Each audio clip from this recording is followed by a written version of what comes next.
ये देखिए मेरा रबर प्लांट है ये, और ये पूरी तरह से ख़राब हो गया है। और मेरे गार्डन में इस समय ग्रीनरी भी आप देख लीजिए, बारिश हुई है सुबह और पौधे बहुत अच्छे से मदमस्त हैं, बहुत हरे भरे हैं, फ्रेश हो गए हैं। सारी पत्तियों में जो भी मिट्टी इट्टी लगी थी सब झड़ गई है और साफ़ सुथरे निकल के आ गए हैं। चलिए अपने टॉपिक में आते हैं। देखिए ये रबर प्लांट मैं गर्मियों में लेकर आई थी, इसलिए ना मैं गर्मियों में पौधे ख़रीदना बिल्कुल प्रेफर नहीं करती हूँ, क्योंकि उनका बचने के ना बहुत कम चांसेस रहते हैं। तो इनकी जो सारी पत्तियां हैं ना वो लटक रही हैं।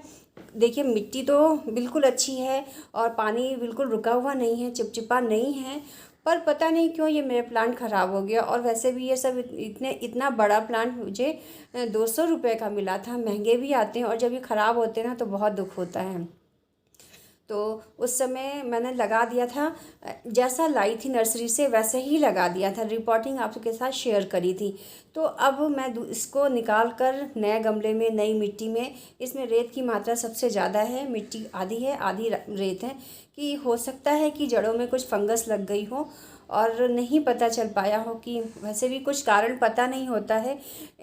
कई मतलब सेम मिट्टी में कई पौधे लगाएं, हो कभी कभी होता है कि और अच्छे चल जाते हैं, एक दो ख़राब भी हो जाते हैं। तो चलिए मैं इसको निकाल कर देखती हूँ उसमें आखिर कारण क्या है। वैसे इतने साल से गार्डनिंग कर रही हूँ तो बहुत सारे एक्सपीरियंस हो चुका है।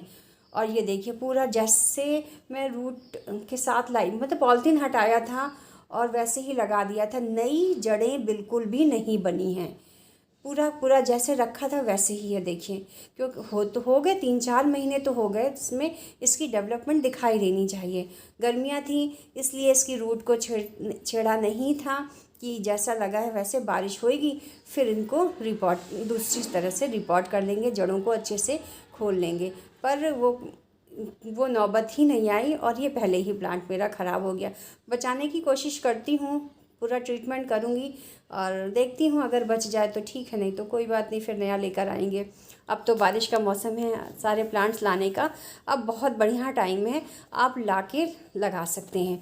तो देखिए 1 मग मैंने पानी लिया है, उसमें फंजीसाइड डाल दिया है कि अगर जड़ों में कोई फंगस लग रही हो जिसकी वजह से प्लांट सूख रहा है तो वो ट्रीटमेंट इसको मिल जाएगा। और लगभग 10 मिनट के लिए मैंने इसको पूरे पौधे को जड़ सहित इस पानी में डालकर रख दिया है। और जो भी थोड़ी बहुत मिट्टी लगी है वो भी इसमें धुल जाएगी और जड़ों को फंजीसाइड का पानी मिल जाएगा तो एक उनकी फ्रेशनेस आ जाएगी। और पर ना ये बाद में देखा कि जो इसकी स्टेम थी बीच में, तो ये पूरी तरह से ब्राउन हो गई थी, गल गई थी। तो अब तो ये पौधा नहीं बचेगा, बिल्कुल बचने की उम्मीद नहीं है। मतलब इसके ऊपर कोई भी ट्रीटमेंट करना सब बेकार है। पर फिर भी मैं इसको कुछ करती हूँ, क्योंकि नीचे कुछ ठीक है। जब मैंने खरोच के देखा ना तो नीचे कुछ ठीक था, पर बीच वाली स्टेम पूरी तरह से गल गई है और वो बहुत ही ज़्यादा मुलायम पड़ गई है। ऊपर की भी पत्तियाँ ठीक हैं, ये लटकी ज़रूर हैं पर ऊपर नई ग्रोथ भी स्टार्ट है, इसमें नई ग्रोथ हो रही थी, पत्ती नई आ रही थी। तो ऐसा करती हूँ कि इसको जो बीच वाला भाग है मैं इसको काट के हटा दे रही हूँ। ऊपर वाला ये ऊपर इतना इतना एरिया ठीक है, तो इनकी पत्तियाँ हटाकर पत्तियों को भी लगा कर देखती हूँ। कहते हैं कि पत्तियों से भी प्लांट बन जाता है, जड़ें आ जाती हैं। और ये बीच वाला तो हिस्सा पूरी तरह से ख़राब हो गया है, उसको मैं हटा दूँगी। और ये देखिए पत्तियों को हटाकर मैं रेत में ही लगाऊंगी, मिट्टी में तो बिल्कुल नहीं लगाऊंगी। और फंजीसाइड थोड़ा सा लगा के फिर इसमें रेत में लगा के देखते हैं, जो अगर बच जाता है तो ठीक है, नहीं तो कोई बात नहीं। प्लांट तो ख़राब हो गया है, वो उसकी हालत दिख रही है।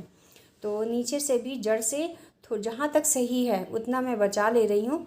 और उसके बाद अब मैंने रेत में फंजीसाइड मिला दिया है और जहाँ से काटा है वहाँ से भी थोड़ा फंजीसाइड लगा के और इसको इसी मिट्टी में, मतलब रेत ही है ये, उसी में मैं लगा दे रही हूँ, ये भी और दूसरी पत्तियाँ भी।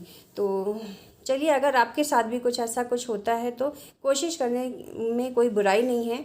अगर प्लांट बच जाता है ठीक है, और नहीं तो फिर नया तो लाना ही होता है।